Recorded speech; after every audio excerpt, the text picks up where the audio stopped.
उस आदमी की आंखों में खून उतर आया था। उसकी आवाज डरावनी गूंज बन चुकी थी। वो कपड़े नहीं पहनता था और कब्रों में भटकता था।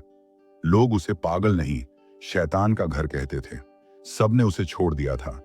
लेकिन फिर आया यीशु। एक ही शब्द बोला और शैतान कांप उठा। क्या आप जानना चाहते हैं कैसे एक शैतानी आत्मा ने एक इंसान को गुलाम बनाया और फिर कैसे यीशु ने उसे आजाद किया? इस कहानी को पूरा जरूर देखिए, क्योंकि अंत में आपको कुछ ऐसा मिलेगा जो सिर्फ जानकारी नहीं, आपकी आत्मा को छुड़ा सकता है। वीडियो शुरू करने से पहले आपसे एक छोटी सी गुजारिश है।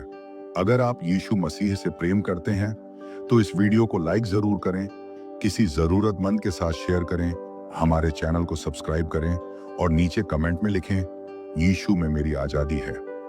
एक आदमी जो वर्षों से अकेला जी रहा है, नंगे बदन, पहाड़ियों में भटकता हुआ। उसकी चीखें रात को चीर देती हैं और कोई उसके पास जाने की हिम्मत नहीं करता। वह शैतानों से भर गया है। लेकिन एक दिन यीशु उसकी ओर आता है और सब कुछ बदल जाता है। यीशु और उसके शिष्य गलील की झील पार कर रहे थे।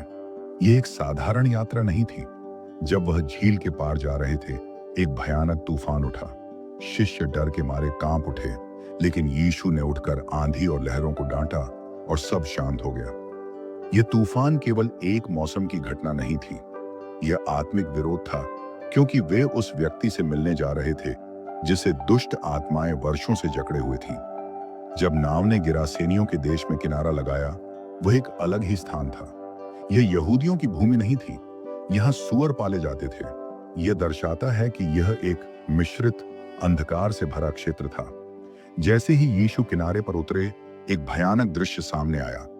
एक मनुष्य, नंगा, जंगली, उलझे हुए बाल, शरीर पर घाव, खून से लथपथ, पहाड़ियों से दौड़ता हुआ आया। बाइबल बताती है उसका निवास कब्रों में था। मरकुस 5:3। इस व्यक्ति को कोई बांध नहीं सकता था। लोहे की जंजीरें तोड़ डालता था। लोग उससे डरते थे और सही भी था। उसमें दुष्ट आत्माएं थीं। लेकिन आश्चर्य की बात यह थी, वह यीशु को देखते ही दौड़ता है और उसके आगे गिर जाता है। क्यों? क्योंकि अंधकार पहचानता है कि प्रकाश कौन है। यीशु उस मनुष्य को नहीं देख रहे थे सिर्फ बाहरी रूप में, बल्कि उसकी आत्मा को, जो दुष्ट आत्माओं की कैद में थी। और यीशु ने कहा, हे अशुद्ध आत्मा, इस मनुष्य में से निकल आ। मरकुस 5:8। लेकिन आत्मा ने उत्तर दिया, मुझे तुझसे क्या काम, यीशु, परम प्रधान परमेश्वर के पुत्र। मैं तुझसे विनती करता हूं, मुझे न सताना। यहां तक कि दुष्ट आत्मा भी यीशु को पहचानती है और उसे परम प्रधान परमेश्वर का पुत्र कहती है। कितनी अद्भुत बात है। वह जो वर्षों से बंधन में था, उसके जीवन की चाबी अब यीशु के हाथ में थी। यीशु ने पूछा, तेरा क्या नाम है? और उत्तर मिला, सेना, लीजन, क्योंकि बहुत सी आत्माएं उसमें थी। रोम के एक सैन्य दल को लीजन कहा जाता था, लगभग 6000 सैनिक। इसका मतलब यह व्यक्ति केवल एक आत्मा से नहीं, हजारों दुष्ट आत्माओं से पीड़ित था। यह एक साधारण छुटकारे की कहानी नहीं थी, यह एक गहरे आत्मिक युद्ध का मैदान बन गया था। दुष्ट आत्माओं ने यीशु से विनती की, हमें उस क्षेत्र से बाहर न भेज, बल्कि पास में चल रहे सुअरों में भेज दे। यीशु ने अनुमति दी और तुरंत वे आत्माएं उस व्यक्ति से निकलकर सुअरों में चली गईं। लगभग 2000 सुअर पहाड़ी से गिरकर झील में डूब गए। यह केवल एक चमत्कार नहीं था, यह दिखाता है कि दुष्ट आत्माएं विनाशकारी होती हैं और जहां भी जाती हैं वहां बर्बादी लाती हैं। लेकिन उस व्यक्ति के लिए यह था पूर्ण स्वतंत्रता का क्षण। जब लोग गांव से दौड़कर आए, उन्होंने एक अजीब दृश्य देखा। वही व्यक्ति जो पहले जंजीरें तोड़ता था, अब कपड़े पहने, होश में और यीशु के पैरों में बैठा था। क्या कोई परिवर्तन इससे बड़ा हो सकता है? लोग डर गए। उन्होंने यीशु से उस क्षेत्र को छोड़ने की विनती की। लेकिन वह आदमी जिसने नया जीवन पाया, यीशु के साथ जाना चाहता था। यीशु ने उसे मना कर दिया और कहा, अपने घर जा और अपने लोगों को बता कि प्रभु ने तेरे लिए कैसे बड़े काम किए हैं। मरकुस 5:19।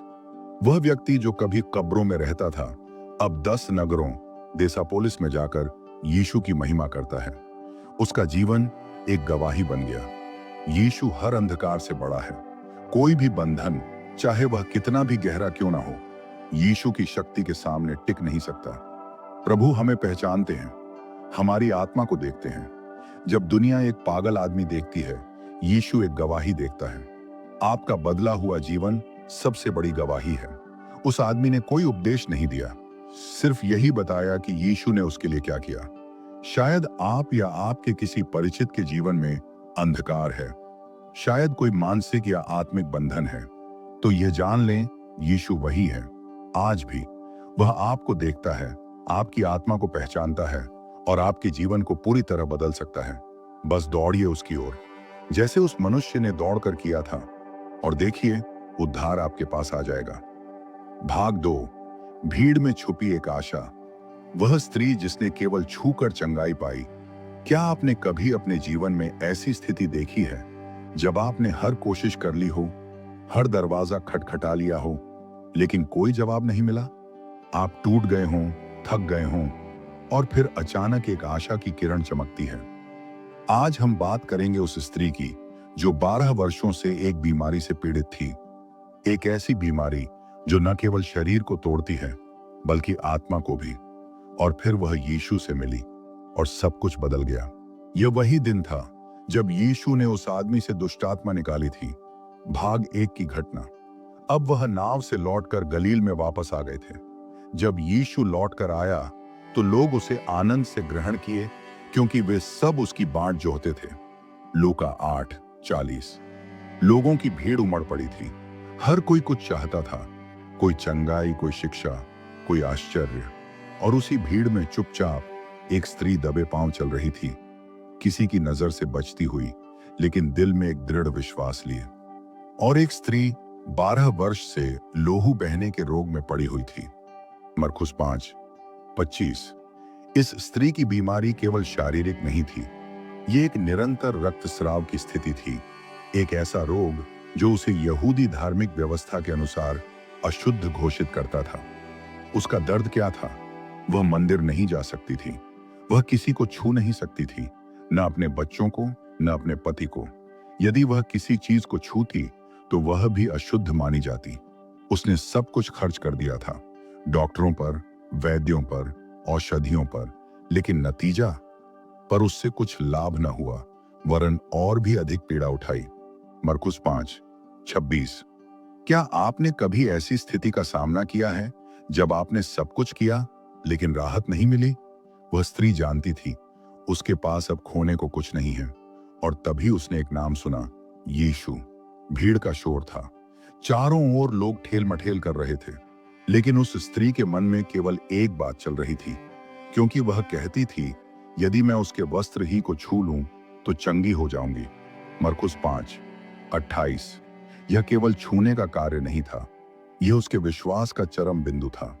वह जानती थी वह किसी से बात नहीं कर सकती, वह यीशु के पास जाकर चिल्ला नहीं सकती, क्योंकि वह अशुद्ध मानी जाती थी। लेकिन यदि वह सिर्फ चुपचाप, बिना बोले, बस वस्त्र का किनारा छू ले तो चंगाई मिल सकती है। क्या आपका विश्वास इतना गहरा है कि केवल छूने की कल्पना से ही आशा जाग उठे? वह झुकी, वह घिसटती रही, शायद अपने घूंघट में छिपी रही ताकि कोई पहचान न ले। और फिर उसने छू लिया यीशु का वस्त्र। तुरंत उसका लोहू बहना बंद हो गया और उसने अपने शरीर में अनुभव किया कि मैं इस बीमारी से चंगी हो गई हूं। मरकुस 5:29। तुरंत सालों का दर्द, पीड़ा, अलगाव एक क्षण में समाप्त। यह केवल चंगाई नहीं थी, यह एक नया जीवन था। यीशु चल रहे थे, भीड़ उन्हें घेरे हुए थी, लेकिन वह रुक गए। यीशु ने पूछा, किसने मुझे छुआ? लूका 8:45। शिष्य हैरान रह गए। भीड़ तुझसे लगी हुई है और तू पूछता है किसने छुआ? लेकिन यीशु ने कहा, मुझसे सामर्थ निकली है। यीशु हर स्पर्श को नहीं पहचानते, वह केवल विश्वास से किए गए स्पर्श को पहचानते हैं। वह स्त्री कांपते हुए सामने आई। वह जानती थी उसने नियम तोड़ा है। वह भीड़ में आई, उसने यीशु को छुआ, लेकिन जब वह गिरी और पूरी सच्चाई बताई, उस क्षण सब बदल गया। तब यीशु ने उससे कहा, बेटी, तेरा विश्वास तुझे चंगा कर चुका है, कुशल से चली जा और इस बीमारी से छुड़ाई पा। मरकुस 5, 34। यीशु ने उसे बेटी कहा। एक ऐसा संबोधन जो उसके कानों ने वर्षों से नहीं सुना था। वह जो भीड़ में छुपी हुई थी, अब सबके सामने खड़ी है, एक गवाही के रूप में। यीशु ने उसे केवल चंगा नहीं किया, उसने उसे सम्मान, पहचान और समाज में पुनः स्थान दिया। वह अब केवल चंगी नहीं थी, वह अब स्वस्थ, स्वीकार्य और परमेश्वर की संतान थी। 1। यीशु भीड़ में भी आपका विश्वास पहचानते हैं। आप अकेले नहीं हैं। यदि आप गुप्त रूप से भी यीशु को पुकारते हैं तो वह रुकता है। 2। विश्वास से स्पर्श, शब्दों से नहीं, भाव से। उस स्त्री ने कोई लंबी प्रार्थना नहीं की, सिर्फ छुआ, विश्वास से। क्या आपका विश्वास इतना जीवंत है कि स्पर्श ही चमत्कार लाए? 3। यीशु चुप पे विश्वास को सार्वजनिक आशीर्वाद में बदलते हैं। वह स्त्री छिपकर चंगी हुई थी, लेकिन यीशु ने उसे सबके सामने सम्मानित किया। वह आपको शर्म से उठाकर महिमा के स्थान पर बैठा सकता है। आपके जीवन के लिए आज का संदेश, क्या आप भी उस स्त्री की तरह हैं? क्या आपकी प्रार्थनाएं अनसुनी हो रही हैं? क्या आप लोगों से कटे हुए महसूस करते हैं? क्या आपका विश्वास थक गया है? तो आज बस एक छोटा सा स्पर्श काफी है। यीशु वही है जो उस भीड़ में उस एक स्त्री को पहचान गया था, वह आपको भी पहचानता है। यदि मैं केवल उसका वस्त्र छू लूं। भाग 3। मृत्यु की सीमा पर याईर की बेटी और जीवनदाता। यीशु, क्या आपने कभी किसी को मरते हुए देखा है और कुछ भी नहीं कर पाए? क्या आपने कभी अपने बच्चे की सांसें गिनते हुए उसकी ओर देखा है और आप बस रो सकते हैं? आज की कहानी एक पिता की है जो टूट गया था, जो निराश था, लेकिन उसने विश्वास रखा और उसका विश्वास मृत्यु से जीवन को लेकर आया। यीशु गलील लौट आए थे। नाव से उतरते ही लोग उन्हें घेरे हुए थे। वे उस व्यक्ति के बारे में सुन चुके थे जिसे कब्रों से छुड़ाया गया था। वे उस स्त्री की गवाही भी जान चुके थे जिसने यीशु के वस्त्र को छूकर चंगाई पाई थी। जब यीशु लौटकर आया तो लोग उसे आनंद से ग्रहण किए, क्योंकि वे सब उसकी बाट जोहते थे। लूका 8:40। लोगों के बीच हलचल थी। कोई आशा की किरण देख रहा था, कोई चमत्कार की तलाश में था, और उस भीड़ में आया एक व्यक्ति, एक प्रमुख, एक प्रतिष्ठित व्यक्ति, पर आज वह बस एक पिता था। तब एक मनुष्य जिसका नाम याईर था आया, और वह आराधनालय का सरदार था, और यीशु के पैरों पर गिरकर उससे विनती करने लगा कि वह उसके घर चले। लूका 8:41। सोचिए, एक आराधनालय का सरदार, सम्मानित, प्रतिष्ठित, सामाजिक रूप से ऊंचे दर्जे का, भीड़ के सामने यीशु के पैरों पर गिर पड़ा। क्यों? क्योंकि उसकी इकलौती बेटी जो 12 वर्ष की थी, मरने पर थी। लूका 8:42। वह केवल एक बाप था जो अपनी बच्ची को बचाना चाहता था। न कोई पद, न प्रतिष्ठा, बस टूटा हुआ विश्वास। यीशु ने कुछ नहीं कहा, वह बस चल दिए। याईर के लिए यह राहत का क्षण रहा होगा, अब मेरी बेटी बच सकती है। लेकिन भीड़ बहुत थी और हर कोई यीशु को छू रहा था, रोक रहा था, सवाल कर रहा था। और फिर बीच रास्ते में वह स्त्री जो 12 वर्षों से रक्तस्राव से ग्रस्त थी, यीशु के वस्त्र को छूती है। यह कहानी हमने भाग 2 में देखी। याईर के लिए हर क्षण कीमती था, लेकिन यीशु रुक गए। वह स्त्री को देखकर बोले, बात की, उसे बेटी कहाँ? इस देरी में शायद याईर की आंखें भर आई हों। हे प्रभु, मेरी बेटी मर रही है, कृपया जल्दी। और तभी जब वह अभी बोल ही रहा था, तब आराधनालय के सरदार के घर से एक जन आया और कहा, तेरी बेटी मर गई है, गुरु को और कष्ट न दे। लूका 8:49। एक पिता का दिल उसी क्षण टूट गया होगा। दुनिया की सबसे भयावह आवाज, तेरी बेटी मर गई। शायद याईर की आंखों में आंसू भर आए होंगे। शायद उसके दिल में एक पल को यीशु पर गुस्सा भी आया होगा। अगर वह समय पर आते, क्या आपने कभी ऐसा महसूस किया है? आपने परमेश्वर से प्रार्थना की हो, लेकिन जवाब देर से आया हो? यीशु ने यह सुनकर उससे कहा, डर मत, केवल विश्वास रख तो वह बचाई जाएगी। लूका 8:50। यह वाक्य केवल याईर के लिए नहीं था, यह हमारे लिए है। जब सब कुछ खत्म लगता है, जब मृत्यु सामने हो, यीशु कहते हैं, डर मत, केवल विश्वास रख। मृत्यु भी मसीह की शक्ति के सामने झुकती है, जब वे याईर के घर पहुंचे, वहां पहले से शोक का माहौल था। लोग चिल्ला रहे थे, विलाप कर रहे थे। मरकुस 5:38। यह आम बात थी। रोने वाले किराए के लोग भी बुलाए जाते थे। लेकिन आज का विलाप वास्तविक था। एक बच्ची मर गई थी। यीशु ने कहा, क्यों विलाप करते हो और रोते हो? बालिका मरी नहीं, पर सो रही है। मरकुस 5:39। लोग हंसने लगे। उनका विश्वास इतना छोटा था कि वे जीवनदाता को पहचान नहीं पाए। यीशु ने भीड़ को बाहर निकाल दिया और वह बालिका के माता पिता और अपने साथियों पतरस, याकूब और यूहन्ना को अपने साथ भीतर ले गया। मरकुस 5:40। चमत्कार शोर में नहीं, विश्वास के माहौल में होते हैं। यीशु बालिका के पास गए, उसका हाथ पकड़ा और कहा, तलिथा कुम, जिसका अर्थ है, हे लड़की, मैं तुझसे कहता हूं, उठ खड़ी हो। मरकुस 5:41। और वह बालिका तुरंत उठकर चलने लगी। वह 12 वर्ष की थी। मरकुस 5:42। एक क्षण पहले मृत्यु, अगले क्षण जीवन।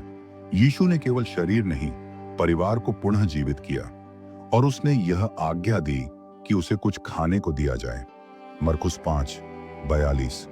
यीशु छोटी छोटी बातों का भी ध्यान रखते हैं। वह बालिका जीवित है, लेकिन अब वह पोषण और देखभाल चाहती है। चमत्कार के बाद देखभाल का कार्य माता पिता का है। 1. जब तुम देर समझते हो, वह सही समय लाता है।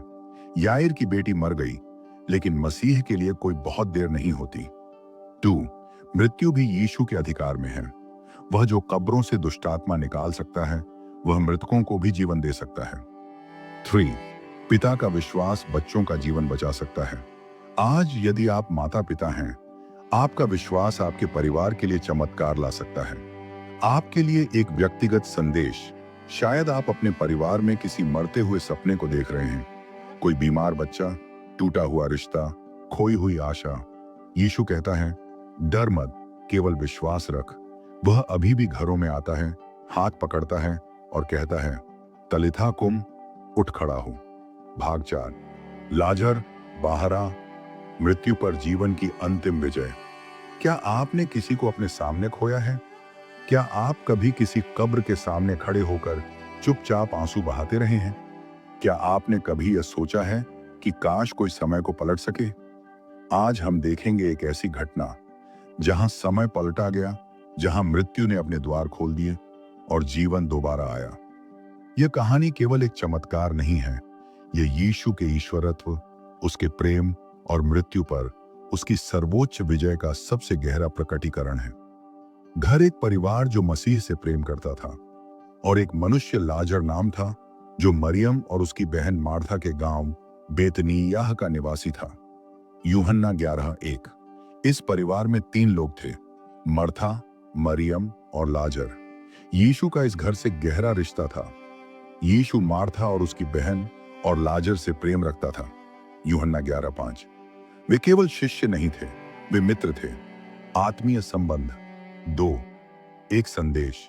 हे प्रभु, वह बीमार है।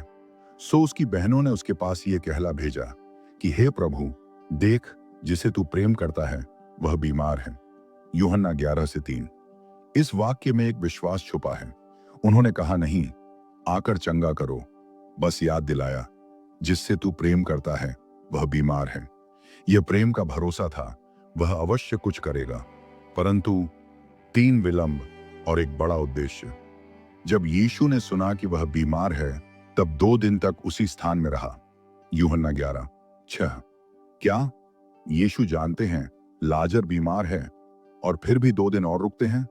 हाँ, क्योंकि यह बीमारी मृत्यु की नहीं, परंतु परमेश्वर की महिमा के लिए है, कि उसके द्वारा परमेश्वर का पुत्र महिमा पाए।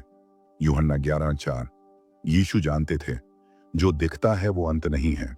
वह चाहते थे कि इस चमत्कार के द्वारा परमेश्वर की महिमा पूर्ण रूप से प्रकट हो। 4. यात्रा। बेतनियाह की ओर वापसी। जब यीशु अपने चेलों से कहते हैं कि अब हम यहूदिया लौटते हैं, वे डरते हैं। हे रब्बी, अभी तो यहूदी तुझे मार डालने को पत्थर उठाते थे और तू फिर वहां जाता है। यूहन्ना 11:8। पर यीशु का जवाब आत्मिक दृष्टिकोण से आता है। वह चलते हैं और कहते हैं, लाजर हमारा मित्र सो गया है, परंतु मैं उसे जगाने जाता हूं। यूहन्ना 11:11। शिष्य सोचते हैं, अगर वह सो गया है तो अच्छा है, परंतु यीशु साफ करते हैं, लाजर मर गया है और मैं तुम्हारे कारण आनंदित हूं कि मैं वहां न था कि तुम विश्वास करो। यूहन्ना 11:14-15। गड्ढा 5। शोक और संदेह। मर्था और मरियम की पुकार। 4 दिन बीत चुके हैं। लाजर की मृत्यु हो चुकी है, वह कब्र में रखा गया है। जब मर्था सुनती है कि यीशु आ रहे हैं, वह दौड़कर बाहर जाती है। हे प्रभु, यदि तू यहां होता तो मेरा भाई न मरता। यूहन्ना 11:21। ये शब्द केवल शिकायत नहीं है, ये दुख, विश्वास और अधूरापन सबको मिलाकर बोले गए हैं। यीशु कहते हैं, तेरा भाई जी उठेगा। यूहन्ना 11:23। मर्था कहती है, हाँ, अंतिम दिन में वह जी उठेगा, पुनरुत्थान के दिन। लेकिन यीशु कहते हैं, जीवन और पुनरुत्थान मैं हूं। जो मुझ पर विश्वास करता है, वह यदि मर भी जाए तो भी जिएगा। यूहन्ना 11:25। ये मसीह की पहचान है, मैं हूं, जैसे परमेश्वर ने मूसा से कहा था। 6। मरियम आती है और यीशु का हृदय पिघलता है।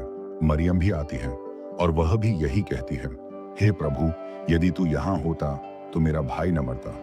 यूहन्ना 11:32। फिर वह रोने लगती है और वह सब जो वहां हैं रोते हैं। और यह क्षण जो सबसे भावुक है, यीशु रोया।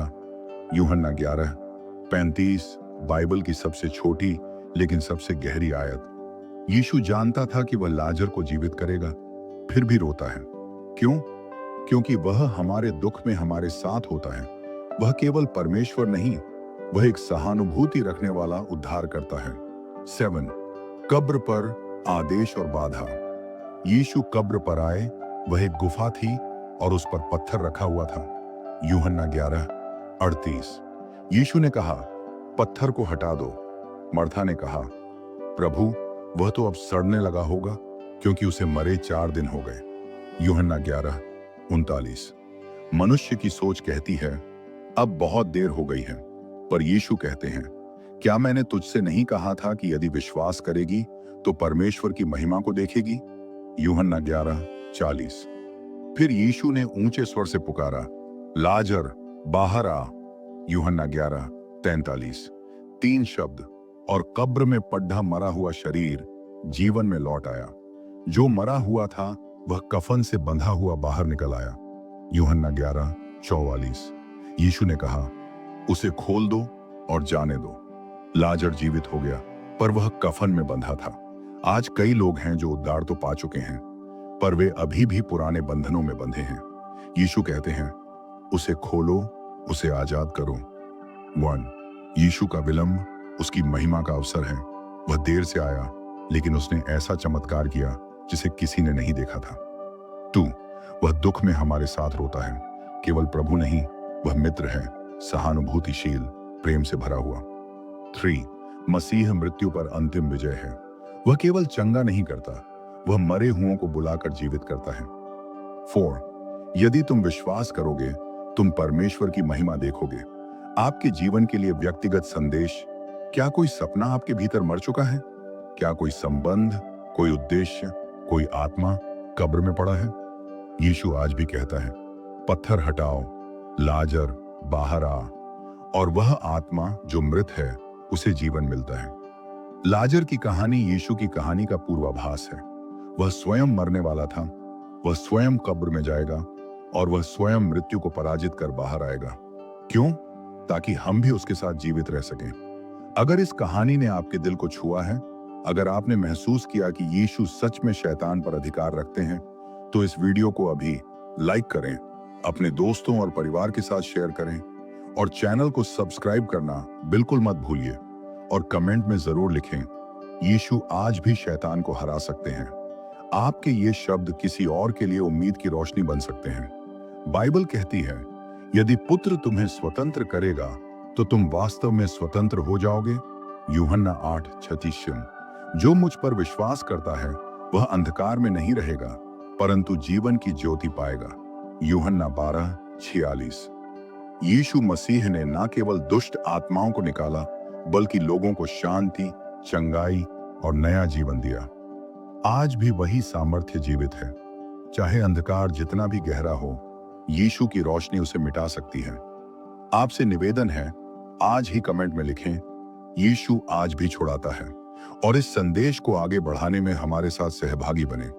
आपका जीवन बदल सकता है और किसी और का भी। यीशु आपको आशीर्वाद दें। जय मसीह। क्रॉस।